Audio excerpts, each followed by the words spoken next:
धर्म का उजाला। बुद्ध ने अपनी कुटिया नगर से दूर वीराने महत्या बुद्ध ने अपनी कुटिया नहर से दूर दोराने में बना रखी थी। वहीं अपनी कठिनाइयां लेकर आते थे और उनसे समाधान पाकर संतुष्ट भाव से वापस जाते थे। बुद्ध की ख्याति सुनकर एक दिन नगर का एक सेठ भी उनके पास आया। उसके पास काफी धन था, तिजोरियों में खजाना भरा पड़ा था। उसका मानना था कि बिना धन के जीवन नहीं चल सकता, लेकिन धर्म के बिना तो कोई काम नहीं रुकता। फिर भी हमेशा धर्म को ही दुहाई क्यों दी जाती है?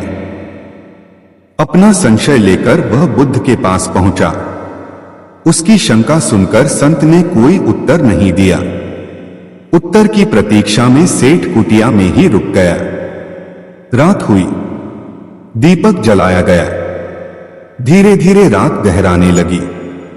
सेठ ने पूछा, तथागत, दीपक क्यों जल रहा है? मुझे उजाले में नींद नहीं आ रही है।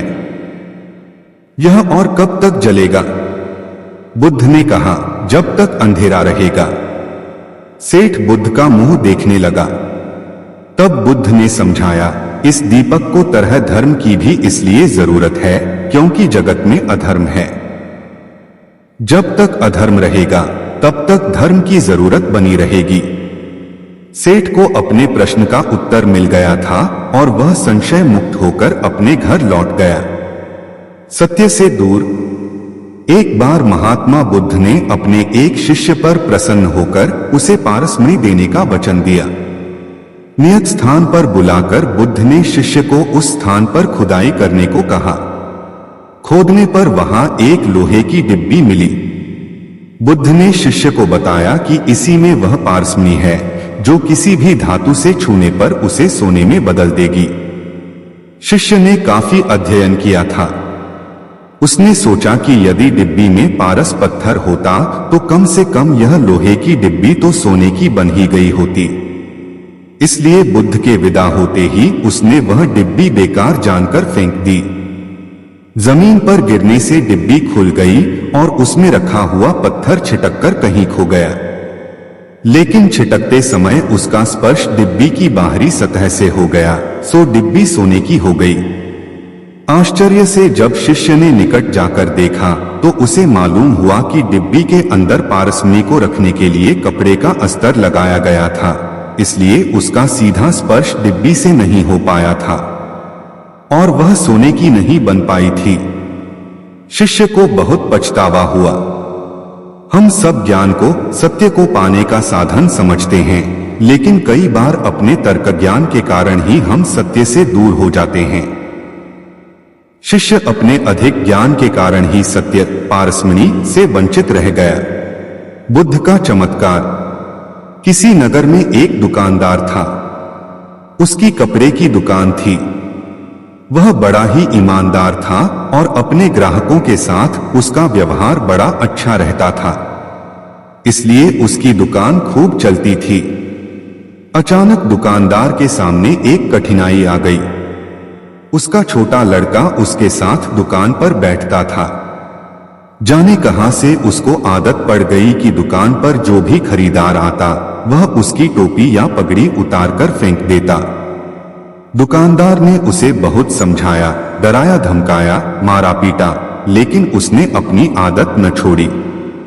धीरे धीरे लोगों ने उसकी दुकान पर आना कम कर दिया। दुकानदार बहुत ही परेशान हो गया।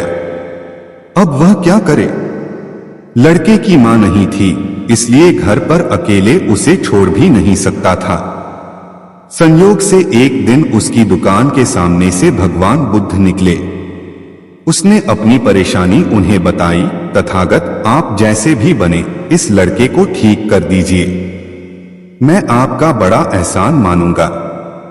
बुद्ध ने सारी बात सुनकर कहा, मैं तुम्हारे लड़के को ठीक तो कर दूंगा, लेकिन एक शर्त है। दुकानदार ने पूछा, क्या?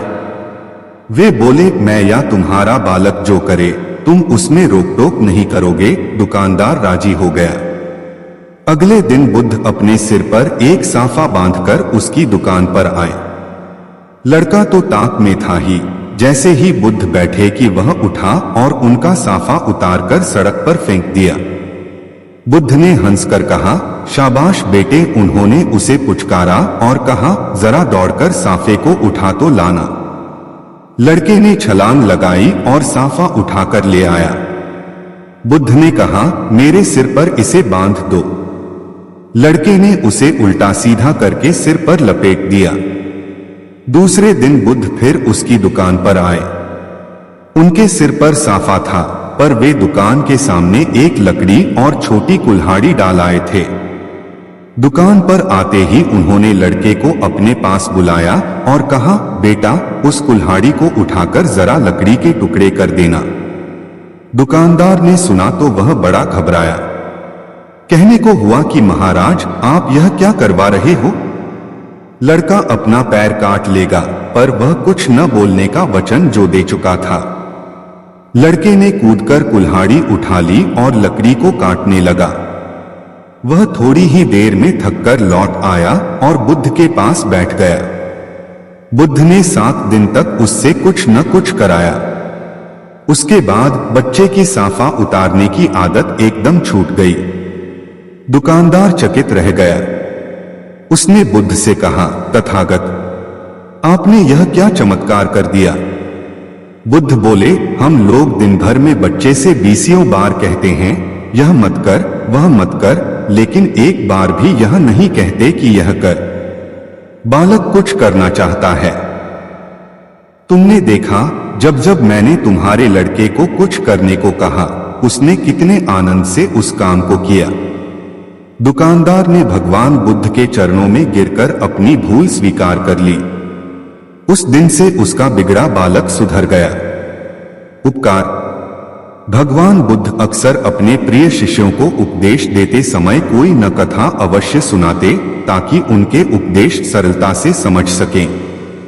ऐसी ही एक कथा भगवान बुद्ध ने अपने शिष्यों को सुनाते हुए कहा। एक स्त्री थी, उसकी आंखें चली गई। पहले एक गई, फिर दूसरी। वह बहुत परेशान रहने लगी। पति अपनी अंधी पत्नी का बोझ कब तक उठाता?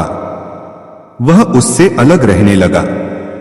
उसकी छोटी लड़की ने भी उससे मुंह मोड़ लिया। स्त्री हर काम के लिए पराश्रित थी, पर उसे कौन सहारा देता? ऐसी हालत में उसकी एक पुरानी सहेली उसके पास आकर रहने लगी, लेकिन उसका व्यवहार बड़ा अजीब था। वह स्त्री जब पानी मांगे तो एक बार पिला देती, दूसरी बार मांगने पर कह देती, मैं तुम्हारी नौकर नहीं हूं, उठो घड़े से लेकर अपने आप पी लो। वह कपड़े मांगती तो एक बार दे देती, दूसरी बार मांगने पर कह देती, अलमारी में रखे हैं, जाओ अपने आप ले आओ।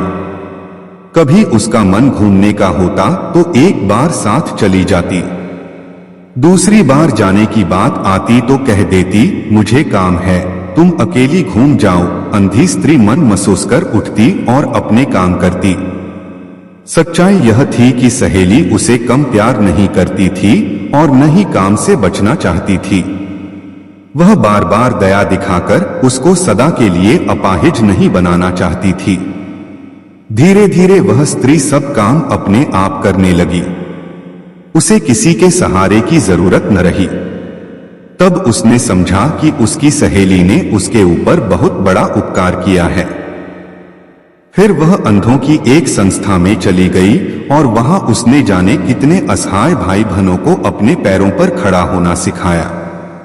जीने का मार्ग। समीप एक सांप रहता था। वह बड़ा ही तेज था। जो किसी गांव के समीप एक सांप रहता था, वह बड़ा ही तेज थाल को जान ले लेता। सारे गांव के लोग उससे तंग आ गए। वे उसे रात दिन कोसते। आखिरकार उन्होंने उस मार्ग से निकलना ही छोड़ दिया। गांव का वह हिस्सा उजाड़ सा हो गया। एक दिन महात्मा बुद्ध भ्रमण करते हुए उस गांव में आए। लोगों ने उस सांप के उत्पात की बात उन्हें बताई। गांव वालों की बात सुनकर बुद्ध सांप के पास गए और उसे समझाते हुए बोले, यह जन्म बार बार नहीं मिलता। ऐसा जीना किस काम का कि लोग गालियां दें? सांप ने पूछा, मैं क्या करूं? बुद्ध बोले, तुम हमला करना छोड़ दो, सबके साथ प्यार का व्यवहार करो। सांप ने उनकी बात मान ली। उस दिन से वह खुले मैदान में चुपचाप पड़ा रहता। लोगों को यह मालूम हुआ तो उनका डर धीरे धीरे दूर हो गया और वे उधर से बेधड़क आने जाने लगे। अब गांव के बच्चे वहां इकट्ठे हो जाते और उसको ईंट पत्थर मारते, उसके बदन में लकड़ी चुभोते। बेचारा सांप सब कुछ सहन कर लेता। संयोग से एक दिन पुनः महात्मा उधर से निकले। उसकी बुरी हालत देखकर वे चकित रह गए। उन्होंने पूछा, अरे तुम्हें यह क्या हो गया? सांप ने सारा हाल कह सुनाया। सुनकर बुद्ध बोले, भाई, मैंने तुझे काटने से रोका था, लेकिन फुफकारने से तो मना नहीं किया। जो अपने तेज को प्रकट नहीं करता, उसे कोई जीने नहीं देता है। सांप अब भगवान बुद्ध की बात समझ चुका था, असली बात समझी। उस दिन से उसने फुफकारना शुरू कर दिया। उसकी फुफकार सुनते ही बच्चे दूर भाग जाते। अब उन्होंने उसे सताना छोड़ दिया। सांप काटना पहले ही छोड़ चुका था, इसलिए लोगों ने उससे डरना भी बंद कर दिया था। अब वे सभी चैन से रहने लगे। बुराई की जड़। किसी नगर में एक व्यक्ति रहता था। उसके आंगन में एक पौधा उग आया। कुछ दिनों बाद वह पौधा बड़ा हो गया और उस पर फल लगे। एक दिन एक फल पककर नीचे गिरा। उसे एक कुत्ते ने मुंह में दबा लिया। देखते देखते कुत्ते के प्राण निकल गए। आदमी ने सोचा, होगी कोई बात। उसका ध्यान फल की ओर नहीं गया। कुछ समय बाद पड़ोसी का लड़का आया। बढ़िया फल देखकर उसका मन ललचाया। उसने एक फल तोड़ा और जैसे ही दांत से काटा कि वह बेजान होकर गिर पड़ा। अब वह व्यक्ति समझ गया कि यह विषवृक्ष है। उसे बड़ा गुस्सा आया। उसने कुल्हाड़ी ली और वृक्ष के सारे फल काट काट कर गिरा दिए। लेकिन थोड़े दिन बाद फिर फल उग आए और इस बार पहले से भी बड़े बड़े फल लगे। उसने फिर कुल्हाड़ी उठाई और एक एक शाखा को काट डाला। न रहेगा बांस, न बजेगी बांसुरी। उसने चैन की सांस ली। परंतु कुछ ही दिन बाद सारा पेड़ फिर लहलहा उठा और फलों से लद गया। आदमी ने सिर पकड़ लिया। अब वह क्या करे? वह व्यक्ति बुद्ध की शरण में गया और सारा हाल कह सुनाया। सारा हाल सुनकर बुद्ध ने कहा, तुम बड़े भोले हो। तुमने फल तोड़े, शाखाएं काटी, पर यह नहीं सोचा कि जब तक जड़ रहेगी, पेड़ रहेगा, तब तक फल आते रहेंगे। तुम चाहते हो कि इस बला से छुटकारा मिले तो इसकी जड़ को काटो। उस व्यक्ति को बोध हुआ। तब उसने समझा कि बुराई की ऊपरी काट छांट से वह नहीं मिट, तो उसकी जड़ काटनी चाहिए। उसने कुल्हाड़ी लेकर पेड़ की जड़ को काट दिया और हमेशा के लिए चिंता से मुक्त हो गया। सुख और शांति। 10,000 साल पहले की घटना है। युद्ध एक गांव में ठहरे हुए थे। एक व्यक्ति उनके पास आया और बोला, भंते, तुम 30 साल से लोगों को शांति, सत्य और मोक्ष की बात समझा रहे हो, लेकिन कितने लोग हैं जिन्हें मोक्ष प्राप्त हो गया? बुद्ध उसकी बात सुनकर बोले, तुम आकर मिलो, तब तुम्हारी बात का जवाब दूंगा, लेकिन एक काम करना। क्या? उस व्यक्ति ने पूछा। बुद्ध ने कहा, सारे गांव का चक्कर लगाकर लोगों से लिखवा लाना कि कौन कौन शांति चाहते हैं, कौन सत्य और कौन मोक्ष। आपने यह अच्छा कहा भंते। वह आदमी चकित होकर बोला, कौन होगा ऐसा अभागा जो इन चीजों को नहीं चाहेगा?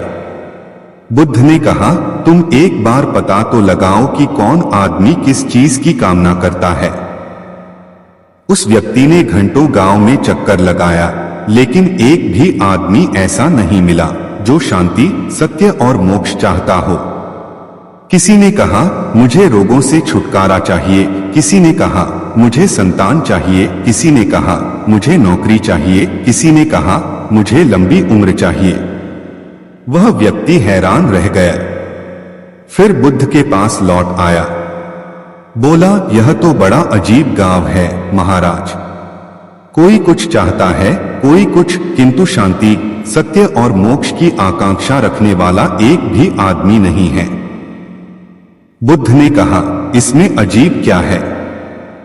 हम में से ज्यादातर लोग सुख चाहते हैं, शांति नहीं, और सुख पाने के लिए शांति के उल्टे रास्ते पर चलते हैं। सुख मार्ग शांति का मार्ग नहीं है। मन की महिमा। एक बार भगवान बुद्ध के 2 शिष्य उनसे मिलने जा रहे थे। पूरे दिन का सफर था। चलते चलते रास्ते में एक नदी पड़ी। उन्होंने देखा कि उस नदी में एक स्त्री डूब रही है। बौद्ध भिक्षुओं के लिए स्त्री का स्पर्श वर्जित माना जाता है। ऐसी दशा में क्या हो? उन दोनों भिक्षुओं में से एक ने कहा, हमें धर्म की मर्यादा का पालन करना चाहिए। स्त्री डूब रही है तो डूबे, हमें क्या? लेकिन दूसरा भिक्षु अत्यंत दयावान था। उसने कहा, हमारे रहते कोई इस तरह मरे, यह तो मैं सहन नहीं कर सकता। इतना कहकर वह पानी में कूद पड़ा और डूबती स्त्री को पकड़ लिया। कुछ समय पश्चात कंधे का सहारा देकर किनारे पर ले आया। दूसरे भिक्षु ने उसकी बड़ी भर्त्सना की। रास्ते भर वह कहता रहा कि मैं जाकर तथागत से कहूंगा कि आज तुमने मर्यादा का उल्लंघन करके कितना बड़ा पाप किया है। दोनों बुद्ध के सामने पहुंचे तो दूसरे भिक्षु ने एक सांस में सारी बात कह सुनाई। भंते, मैंने इसको बहुत रोका पर यह माना ही नहीं। बड़ा भयंकर पाप किया है इसने।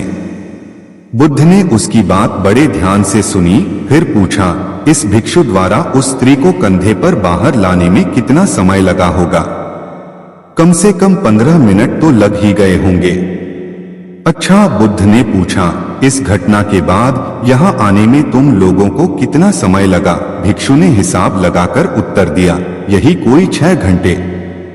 बुद्ध ने कहा, भले आदमी, इस बेचारे ने तो स्त्री को 15 मिनट ही अपने कंधे पर रखा, लेकिन तू तो उसे 6 घंटे से अपने मन में बिठाए हुए है। बोल, दोनों में बड़ा पापी कौन है? बेचारा भिक्षु निरुत्तर हो गया। वह समझ गया कि मन की बड़ी महिमा है। सच्चा साधु। एक व्यक्ति अकेला रहता था। एक दिन उसको विचार आया कि अकेले पूरी जिंदगी कैसे बीतेगी, किसी अनाथ बच्चे को गोद ले लिया जाए। अगले दिन वह सुबह उठा और सीधे एक अनाथालय पहुंच गया। उसने एक 8 साल के बच्चे को चुना और उसको घर ले आया। उसने उसका नाम मनसा पूर्ण रखा।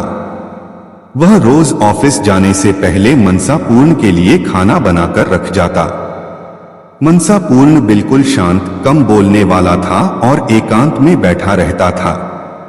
इस व्यक्ति को उसके साथ रहकर कुछ आध्यात्मिक अनुभव होने लगे। कभी कोई झरना गिरने की आवाज सुनाई देती तो कभी कोई बिजली कड़कने की चमचमाहट। यह शुरू में तो डरने लगा, मगर जब मनसा पूर्ण को देखता कि वह शांत है, जैसे कुछ हुआ ही नहीं, तो यह भी चुप हो जाता। एक दिन शाम को जब यह ऑफिस से घर आया तो इसने देखा कि मनसा पूर्ण घर पर नहीं है। इसने सारे घर में देखा, घर के बाहर चारों तरफ देखा, आवाजें लगाई, मगर मनसा पूर्ण कहीं नहीं मिला। यह परेशान हो गया और उस रात बिना खाए पिए ही सो गया। अगले दिन ऑफिस चला गया, मगर वहां मन नहीं लगा। किसी तरह शाम को घर पहुंचा, यह आश लिए कि शायद मनसा पूर्ण आ गया होगा, मगर निराशा ही हाथ लगी।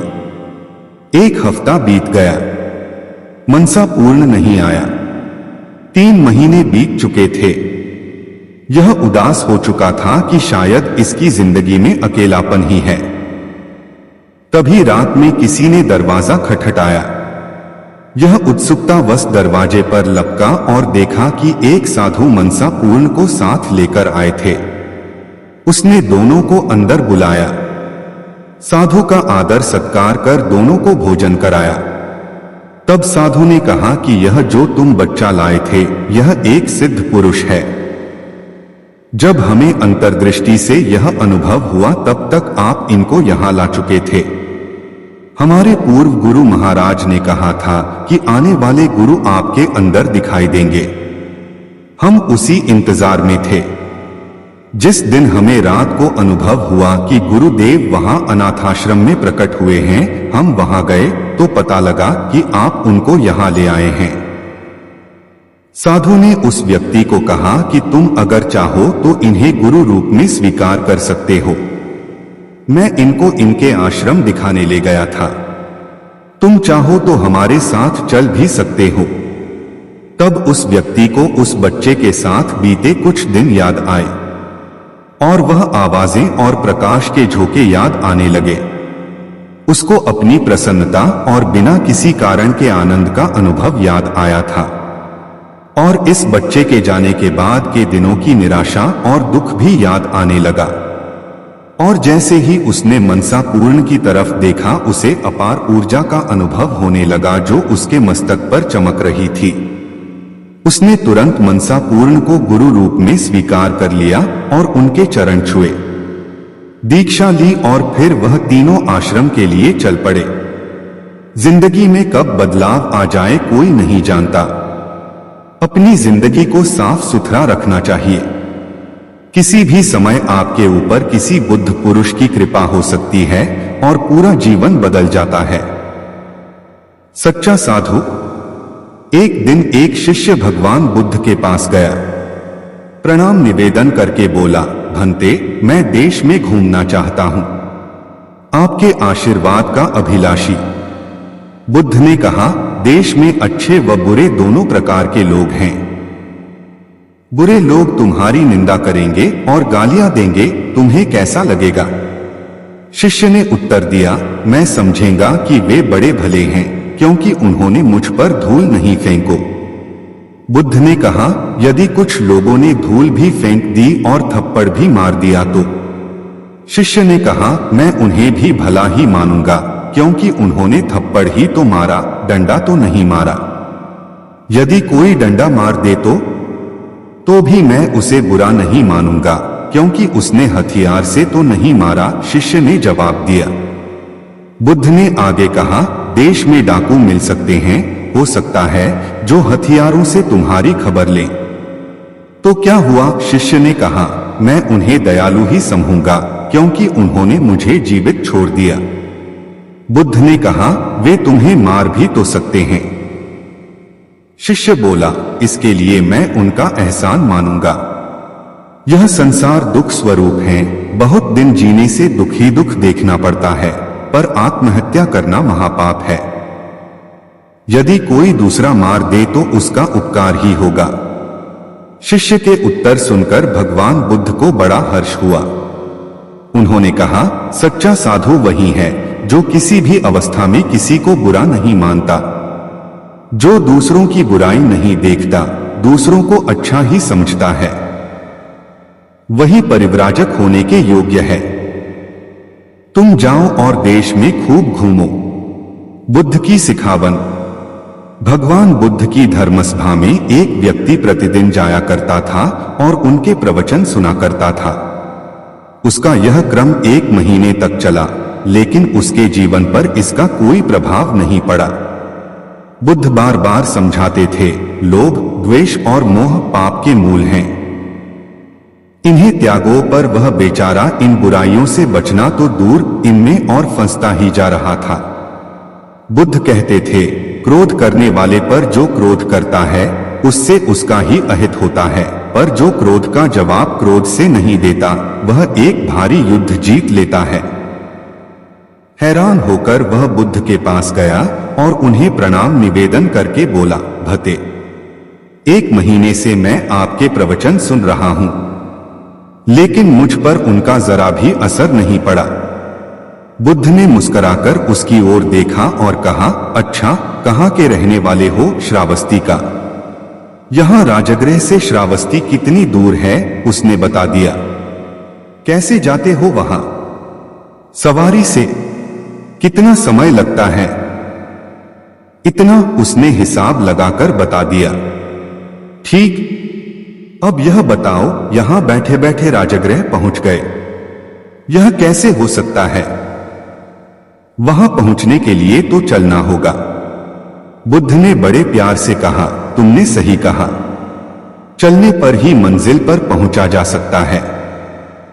इसी तरह अच्छी बातों पर असर तभी पड़ता है जब उन पर अमल किया जाए। उपदेश का मोल। गौतम बुद्ध एकांत स्थान पर बैठकर साधना में लीन थे।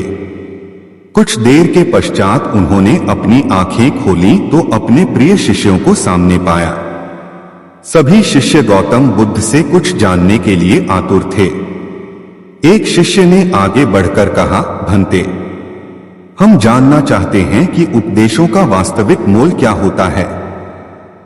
शिष्यों को संबोधित करते हुए भगवान बुद्ध बोले, यह आवश्यक नहीं कि कोई भी साधु संत पूर्ण व्याख्या करके ही उपदेश दे, बल्कि वह किसी भी कार्य अथवा इशारे मात्र से भी उपदेश का महत्व समझा सकता है। इसी विषय में मैं तुम्हें एक कथा सुनाता हूं, सुनो। किसी नगर में एक सेठ रहता था। उसके पास अपार धन था। उसका व्यापार दूर दूर तक फैला हुआ था। एक दिन एक साधु उसके दरवाजे पर भिक्षा मांगने के लिए आया। सेठ ने उसे भिक्षा दे दी। भिक्षा लेकर जब साधु जाने लगा तो सेठ ने उसे रोककर कहा, महाराज, मुझे कुछ उपदेश तो देते जाइए। साधु ने उसकी ओर देखा और बोला, हफ्ते भर बाद आज ही के दिन मैं फिर आऊंगा, तब उपदेश दूंगा। अपने वादे के अनुसार अगले हफ्ते साधु आया। सेठ तो उसकी राह ही देख रहा था। उसने उसे देने के लिए तरह तरह के पकवान तैयार करवा रखे थे। साधु ने उसके आगे अपना कमंडल कर दिया, लेकिन सेठ जैसे ही उसमें कुछ पकवान डालने को हुआ कि उसका हाथ वहीं का वहीं रुक गया। बोला, स्वामी जी, इसमें तो कूड़ा है। तो साधु ने प्रश्न भरी निगाह से उसकी ओर देखा। सेठ ने कहा, इसे साफ कर दीजिए। साधु ने उसे झाड़कर पोंछ दिया। सेठ ने उसमें खाने की चीजें डाल दी। भिक्षा लेकर साधु जाने लगा तो सेठ ने कहा, महाराज, आप तो जा रहे, क्या भूल गए कि आज आपने मुझे उपदेश देने का वचन दिया था? साधु बोला, अरे, क्या तुम्हें उपदेश नहीं मिला? तो सुनो, मेरे कमंडल में जब गंदगी थी तो तुमने उसमें खाने की चीजें नहीं डाली, उसे साफ करा लिया। इसी तरह तुम्हारे अंदर काम, क्रोध, लोभ, मोह आदि जाने कितनी बुराइयां भरी पड़ी हैं। पहले उन्हें साफ करो, तब कुछ पा सकोगे। तब सेठ को साधु के उपदेश का मोल समझ में आया और उसने उसको अपने जीवन में ढालने का प्रयत्न किया। आलस का फल। गौतम तम बुद्ध के प्रिय शिष्यों में एक ऐसा भी था जो बहुत आलसी था, परंतु वे उसे भी उतना ही स्नेह करते जितना अन्य शिष्यों को। एक दिन गौतम बुद्ध ने उस शिष्य को एक कथा सुनाते हुए कहा, किसी गांव में एक ब्राह्मण रहा करता था। वह बड़ा भला आदमी था, लेकिन साथ ही काम को टाला करता था। वह यह मानकर चलता था कि जो कुछ होता है भाग्य से होता है। वह अपने हाथ पैर नहीं हिलाता था। वह बहुत आलसी था। एक दिन एक साधु उसके घर आया। ब्राह्मण और उसकी घरवाली ने उसका खूब आदर सत्कार किया। साधु ने चलते समय खुश होकर ब्राह्मण से कहा, तुम बहुत गरीब हो, लो, मैं तुम्हें पारस पथरी देता हूं। 7 दिन के बाद मैं आऊंगा और इसे ले जाऊंगा। इस बीच तुम जितना सोना बनाना चाहो बना लेना। ब्राह्मण ने पथरी ले ली। साधु चला गया। उसके जाने के पश्चात ब्राह्मण ने घर में लोहा खोजा। उसे बहुत थोड़ा लोहा मिला। वह उसी को सोना बनाकर बेच आया और कुछ सामान खरीद लाया। अगले दिन स्त्री के बहुत जोर देने पर लोहा खरीदने बाजार में गया तो लोहा कुछ महंगा था। वह घर लौट आया। 2-3 दिन बाद फिर वह बाजार गया तो पता चला कि लोहा अब पहले से भी महंगा हो गया है। कोई बात नहीं, उसने सोचा, 1-2 दिन में भाव जरूर नीचे आ जाएगा, तभी खरीदेंगे। किंतु लोहा सस्ता नहीं हुआ और दिन बीतते गए। 8वें दिन साधु आया और उसने अपनी पथरी मांगी तो ब्राह्मण ने कहा, महाराज मेरा तो सारा समय यूं ही निकल गया, अभी तो मैं कुछ भी सोना नहीं बना पाया। आप कृपा करके इस पथरी को कुछ दिन मेरे पास और छोड़ दीजिए। लेकिन साधु राजी नहीं हुआ। उसने कहा, तुम जैसा आदमी जीवन में कुछ नहीं कर सकता, तुम्हारी जगह और कोई होता तो कुछ का कुछ कर डालता। जो आदमी समय का उपयोग नहीं जानता वह कभी सफल नहीं होता। ब्राह्मण पछताने लगा, पर अब क्या हो सकता था। साधु पथरी लेकर जा चुका था। उसे अपने आलस और भाग्य पर जरूरत से ज्यादा यकीन की कीमत चुकानी पड़ी। इसलिए कहा जाता है कि आलस आदमी का सबसे बड़ा दुश्मन होता है। शिष्य अब बुद्ध के कहने का तात्पर्य समझ चुका था। उसने कसम खाई कि वह आज के बाद आलस को त्याग देगा। इसके पश्चात उसने कभी आलस नहीं किया। सांच को आंच नहीं। एक दिन भगवान बुद्ध अपने शिष्यों को सच का उपदेश दे रहे थे।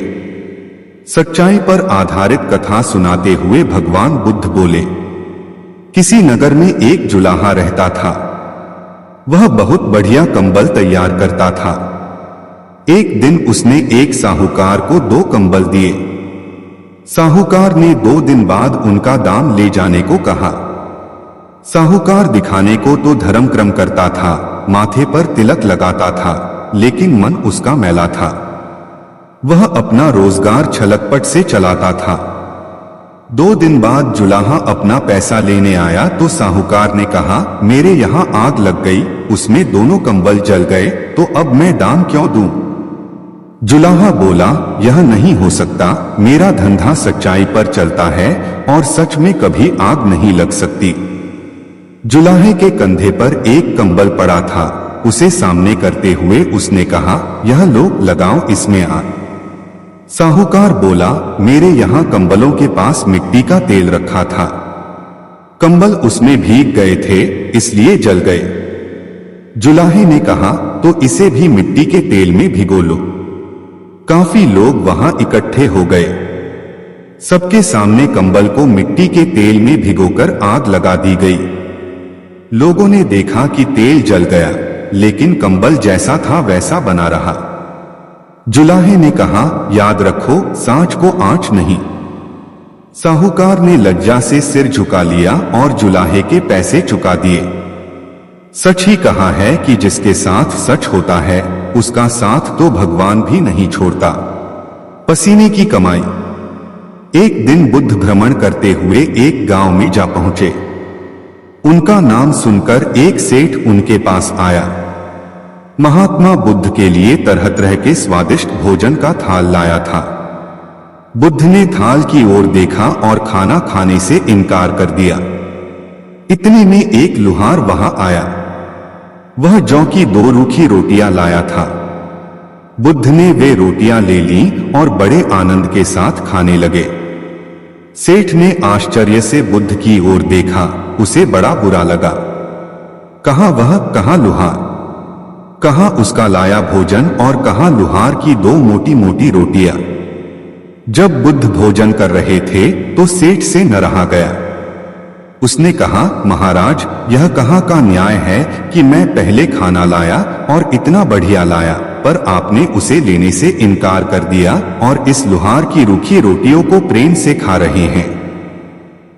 बुद्ध थोड़ा रुके, फिर बोले, इस लुहार की कमाई अपनी मेहनत की कमाई है, पवित्र कमाई है, जबकि तेरी कमाई तेरे पसीने की नहीं है, उसे पवित्र नहीं कहा जा सकता। सेठ ने कहा, नहीं जी, ऐसा नहीं है। बुद्ध ने कहा, तो स्वयं ही देख लो। इतना सुनकर बुद्ध ने लुहार की लाई रोटी को एक हाथ में और सेठ के मालपुए को दूसरे हाथ के बीच रखकर निचोड़ा तो लुहार द्वारा लाई गई रोटी को निचोड़ने पर दूध की धार निकली और सेठ द्वारा लाए गए मालपुए को निचोड़ने पर रक्त निकला। सेठ को काटो तो खून नहीं। वह लज्जा से सिर झुकाकर अपना थाल लेकर चला गया। इसलिए कहा जाता है कि मेहनत की रोटी भी हराम के कई पकवानों से अच्छी होती है।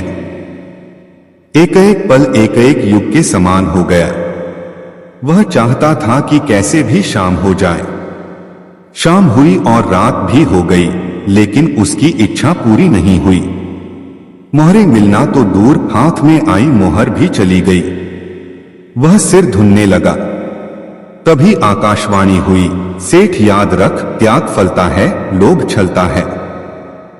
कथा सुनकर शिष्य त्याग और लोभ का मर्म जान गए। मेहनती किसान। बहुत समय पहले की बात है। रामपुरी नगरी में एक गरीब किसान रमेश और अपनी पत्नी सुनीता के साथ रहता था। उसकी फसल पूरे गांव में सबसे अच्छी होती थी। वह फसल उगाने के साथ साथ सब्जियां भी बेचा करता था। दिन भर खेत में काम करता और शाम को सब्जियां बेचता। एक दिन वह सुबह सुबह उठता है और अपने पत्नी से कहता है, सुनीता, मैं खेत में काम करने जा रहा हूं, तुम मेरे लिए खाना लाना। उसकी पत्नी कहती है, ठीक है। वह अपने खेत में काम करने के लिए चला जाता है। खेत में काम कर ही रहा था, तभी उसे दो आदमी अपनी मेड़ पर आते हुए दिखाई देते हैं। वह उस गांव के जमींदार थे। रमेश के पास आकर जमींदार जी बोलते हैं, मैंने सुना है कि तुम पूरे गांव में सबसे अच्छी फसल उगाते हो, क्या तुम अपनी फसल मुझे बेचोगे? मैं तुम्हारी फसल को अच्छे दामों पर लूंगा। किसान रमेश बोलता है, क्यों नहीं मालिक, यह तो मेरी खुशी की बात है जो मैं अपना अनाज आपको अच्छे दाम पर बेचूं। जमींदार जी बोलते हैं, ठीक है, फसल पक जाने पर हमारे कुछ आदमी आकर तुम्हारे फसल को काटकर तुम्हारे घर पहुंचा देंगे। रमेश कहता है, ठीक है मालिक। कुछ देर बीते ही थे कि उसकी पत्नी रमेश के पास खाना लेकर आती है। रमेश खुशी से बोलता है, अभी थोड़ी देर पहले जमींदार साहब आए थे, उनको हमारी फसल चाहिए, वह हमें अपनी फसल की अच्छी कीमत देंगे। यह सुनकर सुनीता बहुत खुश होती हैं। दोनों साथ काम कर घर चले जाते हैं। रमेश अपने खेत में कड़ी मेहनत कर अच्छी फसल उगाता है। उसकी फसल सोने जैसे चमक रही थी। यह देखकर वह बहुत खुश होता है, क्योंकि इस बार उसे फसल की अच्छे दाम मिलेंगे। फसल पककर तैयार हो जाती है। रमेश हंसिया लेकर अपने खेत में जा पहुंचता है फसल काटने के लिए। तभी वहां कुछ जमींदार के आदमी आते हैं। वह भी फसल कटाई करने में उसकी मदद करते हैं। कुछ समय बाद फसल की कटाई कर अनाज निकल जाता है और अनाज की बोरी बनाकर रमेश के घर पहुंचा दिया जाता है। जमींदार के आदमी रमेश से कहता है, मालिक के आदमी आएंगे कल, वो तुम्हारी अनाज को ले जाएंगे। रमेश और सुनीता रात का भोजन करके सो जाते हैं। उनके घर में उसी रात चोर आकर उनके सारे अनाज को चुरा ले जाते हैं। जब सुबह उन दोनों को चोरी का पता लगता है, वह दोनों बहुत उदास हो जाते हैं। वह यह सोचता है कि जब जमींदार का आदमी आएगा तो मैं उसे क्या जवाब दूंगा। थोड़ी देर बाद जमींदार का आदमी आता है और रमेश से कहता है, लाओ रमेश, अपना फसल दो। रमेश उदास मन से कहता है, मेरी अनाज चोरी हो गई। क्या तुम्हारी अनाज चोरी हो गई? तुम शीघ्र ही मलिक के पास चलो। रमेश कहता है, ठीक है। वह दोनों जमींदार के पास जाते हैं। जमींदार साहब, मेरी अनाज किसी ने रात को चोरी कर ली। जमींदार बोलता है, तुम अधिक पैसों के लालच में अपनी अनाज किसी और को तो नहीं बेच दी? रमेश कहता है, नहीं मालिक, मैं ऐसा करके इस गांव से कहां जाऊंगा। अगर मैं ऐसा करूंगा तो कभी ना कभी आपको यह बात अवश्य ही पता चलेगी। जमींदार कहते हैं, ठीक है रमेश, कोई बात नहीं, तुम मुझे अगली बार अपनी अनाज बेच देना। रमेश उदास मन से अपने घर वापस लौट जाता है। रमेश अब शाम को सब्जियां बेचने जाता। सब्जियां बेचकर वह अपने घर का खर्च चलता। रात का भोजन करते समय सुनीता बोलती हैं, सब्जियां बेचकर हमारा गुजारा नहीं हो सकता, हमें कोई और रास्ता सोचना होगा। रमेश अचार का टुकड़ा खाने के लिए उठाता है। तभी उसे एक उपाय सोचता है। वह सुनीता से कहता है, क्यों न मैं आचार बेचने का काम शुरू करूं और तुम आचार भी अच्छा बनाती हो। सुनीता आचार बनाने में जुट जाती हैं और रमेश उन आचार को बाजार में बेचने जाता है। उस दिन आचार की बिक्री काफी अच्छी होती है।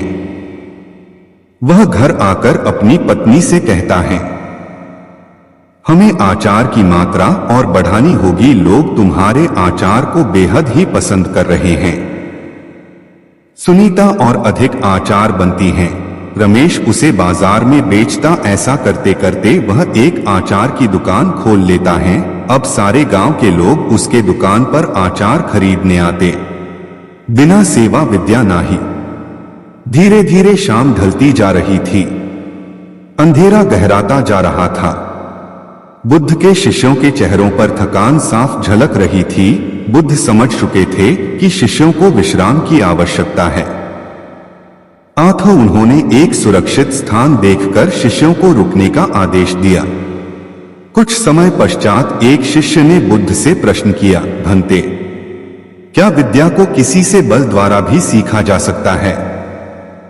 कदापि नहीं, विद्या को केवल सेवाभाव से ही सीखा जा सकता है। इसी संबंध में मैं तुम्हें एक बहुत बलशाली राजा की कथा सुनाता हूं, सुनो। एक फकीर था।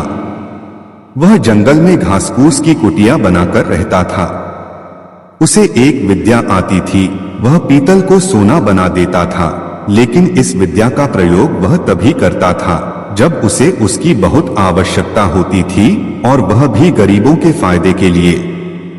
एक दिन एक बहुत ही गरीब ब्राह्मण उसके पास आया। उसको अपनी लड़की का विवाह करना था और उसके पास एक फूटी कौड़ी भी नहीं थी। उसने फकीर को अपनी परेशानी बताई। फकीर ने समझ लिया कि यह सचमुच परेशानी में है। उसने पीतल के एक बर्तन को सोने का बनाकर उसे दे दिया और कहा कि इस बर्तन को बेचकर उन रुपयों से अपनी बेटी का विवाह कर लेना। ब्राह्मण उस बर्तन को लेकर एक सुनार की दुकान पर गया। जब उसने सुनार को वह बर्तन दिखाया तो सुनार को संदेह हुआ। ऐसे फटेहाल आदमी के पास सोने का बर्तन हो न हो, यह राजा का ही है। सुनार उसे पकड़कर राजा के पास ले गया। राजा ने पूछा कि क्या बात है, तो उसने सारी बात सच सच बता दी। बात सुनकर राजा के मन में लालच आ गया। उसने सोचा, फकीर को बुलाकर यह विद्या अवश्य सीखनी चाहिए।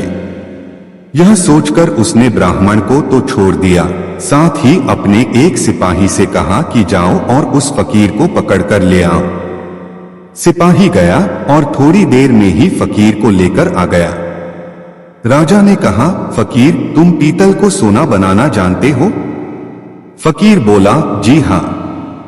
राजा ने कहा, यह विद्या हमें सिखा दो। फकीर निडरता से बोला, नहीं, मैं ऐसा नहीं कर सकता। जानते हो मैं कौन हूं? राजा ने कड़क कर कहा। फकीर बोला, जानता हूं, खूब अच्छी तरह से जानता हूं। राजा को बहुत गुस्सा आया। उसने कहा, मैं तुम्हें 15 दिन का समय देता हूं। अगर इस बीच तुमने मुझे विद्या सिखा दी तो ठीक, नहीं तो फांसी पर लटकवा दूंगा। उसने फकीर को भेज दिया। वह रोज शाम को उसके पास सिपाही भेजता कि वह तैयार है या नहीं। फकीर का एक ही उत्तर, नहीं। ऐसी विद्या को राजा छोड़ना नहीं चाहता। उसने देख लिया कि फकीर को डराने धमकाने से कोई नतीजा नहीं निकलेगा, तो उसने दूसरा उपाय सोचा। जब 7 दिन बाकी रह गए तो उसने अपना भेष बदला और फकीर के पास जाकर उसकी सेवा करने लगा। उसने फकीर की इतनी सेवा की कि फकीर खुश हो गया। फकीर ने पूछा, बोल तू क्या चाहता है? राजा ने कहा, मुझे आप वह विद्या सिखा दीजिए जिससे आप पीतल से सोना बना देते हैं। फकीर ने उसे विद्या सिखा दी और कहा, देख, इसका इस्तेमाल दीन दुखियों की भलाई के लिए ही करना। राजा अपने महल में आ गया। 15वें दिन उसने फकीर को बुलाया और कहा, बोलो, विद्या सिखाने को तैयार हो या नहीं? फकीर ने कहा, नहीं। तो तुम्हें फांसी लगवा दूं? जरूर। तब राजा ने गर्व से हंसकर कहा, जिस विद्या का तुम्हें इतना घमंड है उसे मैं जानता हूं। इतना कहकर राजा ने एक पीतल के बर्तन को सोने का बनाकर दिखा दिया। फकीर ने कहा, राजन, तुमने यह विद्या किसी की सेवा करके सीखी है।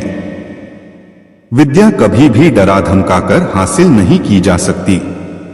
सभी शिष्य कहानी का अर्थ समझ चुके थे। इसके पश्चात सभी ने एक साथ भोजन किया और विश्राम करने लगे। शांति का मार्ग। एक दिन गौतम बुद्ध अपने शिष्यों के मध्य शांति की चर्चा कर रहे थे। चर्चा करते हुए उन्होंने अपने शिष्यों को एक कथा सुनाई। एक व्यापारी था।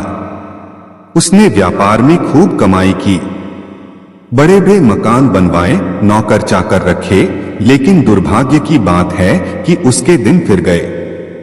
व्यापार में घाटा आया और वह एक एक पैसे के लिए मोहताज हो गया। जब उसकी परेशानी असहनीय हो गई तब वह एक साधु के पास गया और रोते हुए बोला, महाराज, मुझे कोई मार्ग बताइए जिससे मुझे शांति मिले। साधु ने पूछा, तुम्हारा सब कुछ चला गया? व्यापारी ने कहा, हाँ महाराज।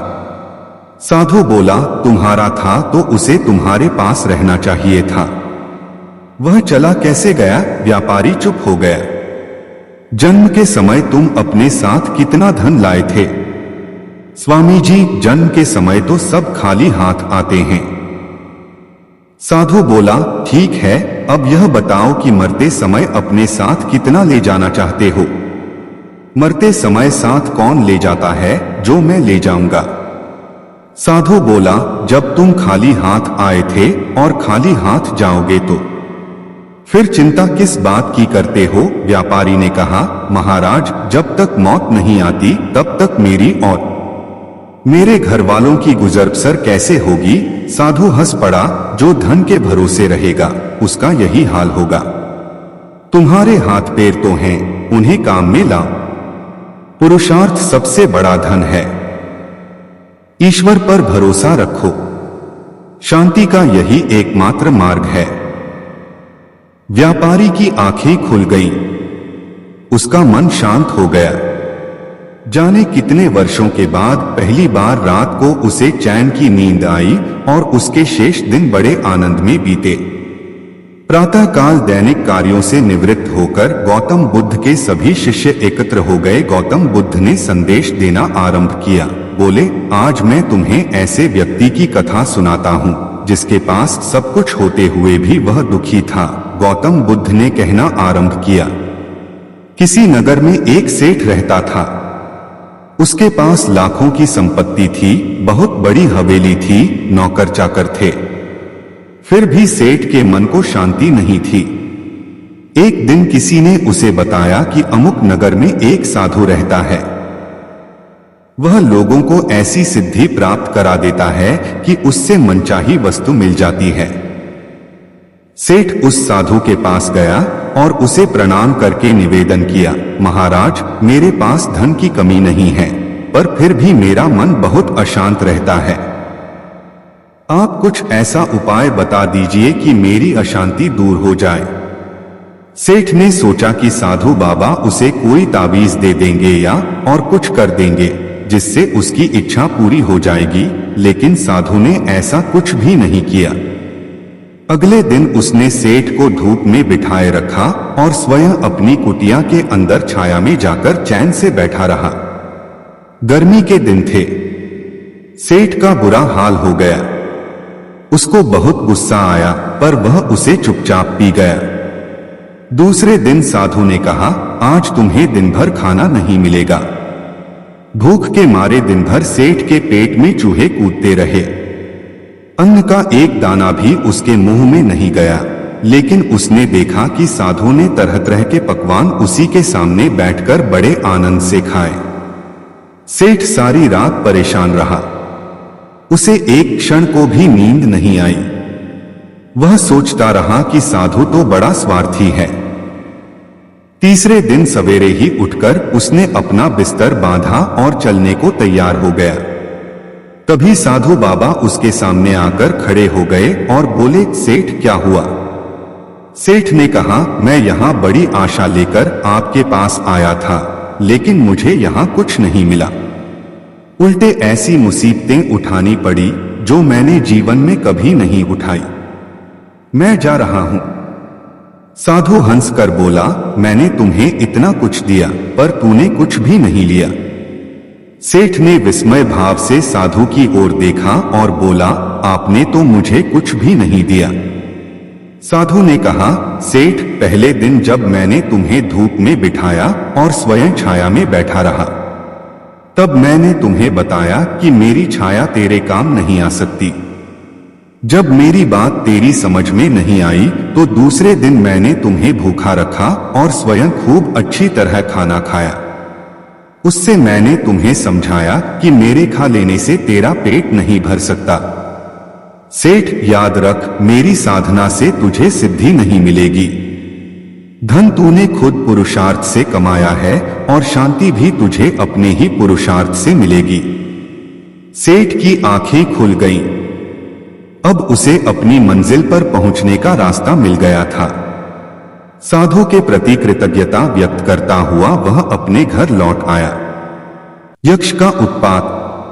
श्रावस्ती नगर के अड़बिक गांव में एक बड़ा दुर्दांत यक्ष रहता था, एक पीपल वृक्ष के ऊपर जिसका वास था।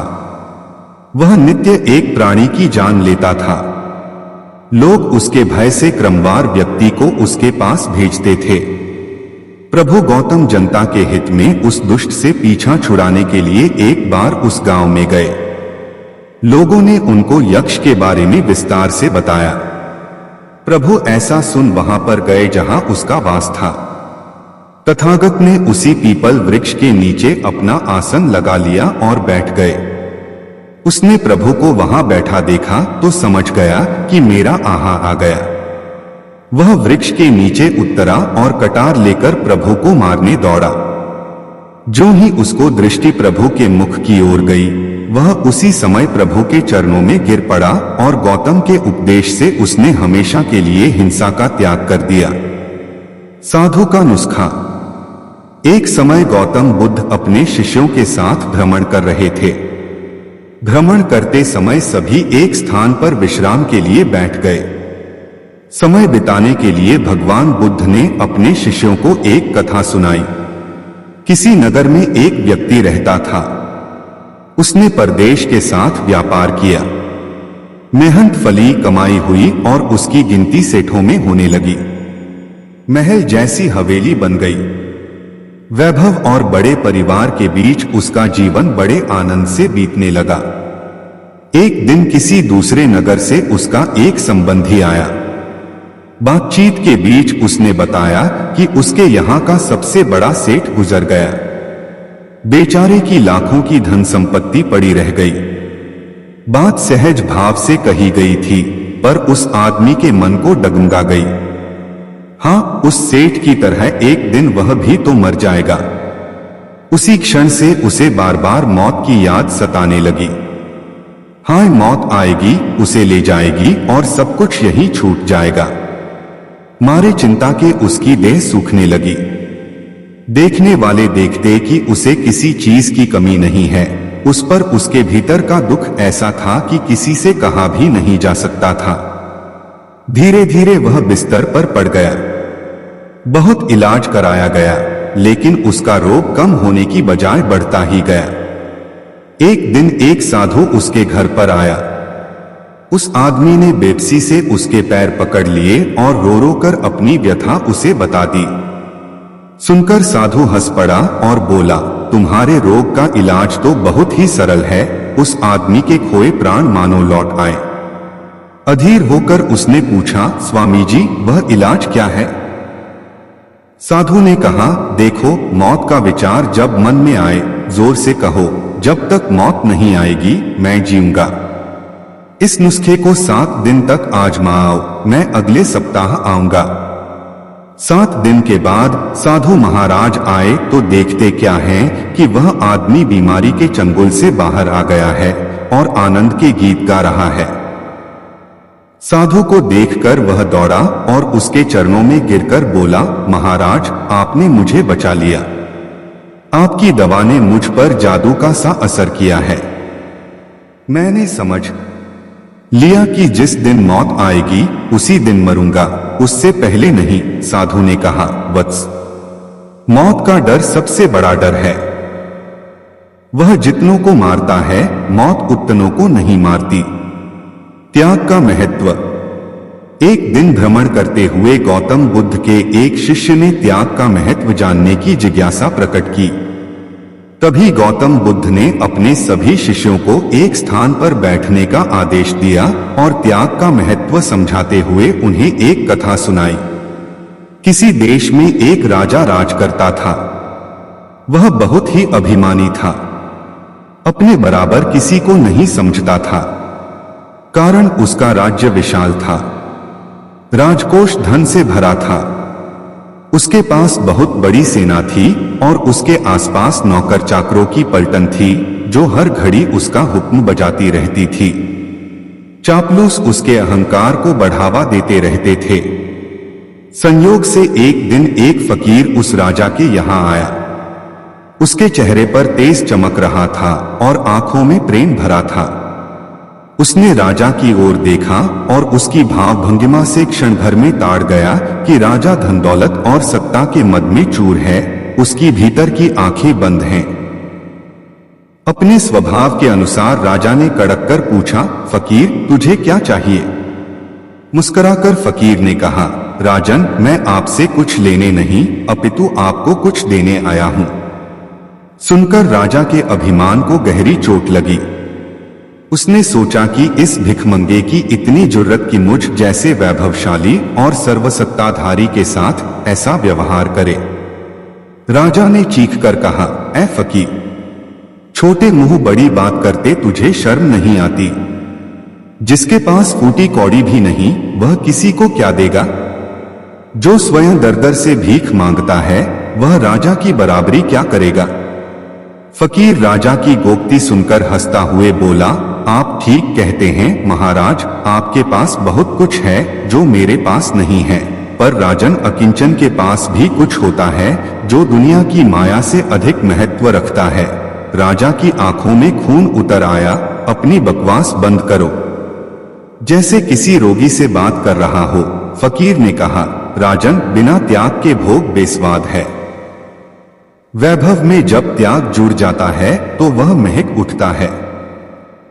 जानते हो, त्याग के आते ही अहंकार मिट जाता है, आसक्ति दूर हो जाती है और अंदर की आंखें खुल जाती हैं। फकीर के शब्दों में मानो कोई जादू था। राजा को बोध हुआ। उसका सोया हुआ इंसान जाग उठा। उसने अनुभव किया कि त्यागी के आगे भोगी कितना छोटा है।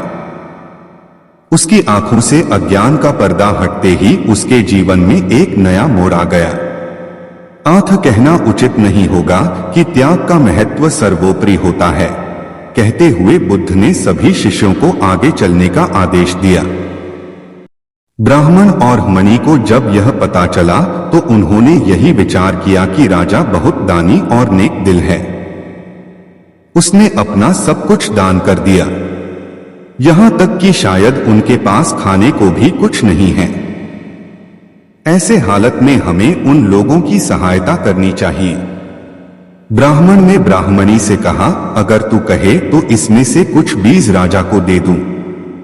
तू कहती है इससे सब्जी और खाने की चीजें मिल जाती हैं। ब्राह्मणी ने कहा, हाँ, मैं रोज इसके बदले सौदा लिया करती हूँ। ऐसा कहकर ब्राह्मणी एक टोकरी बीज भर लाई।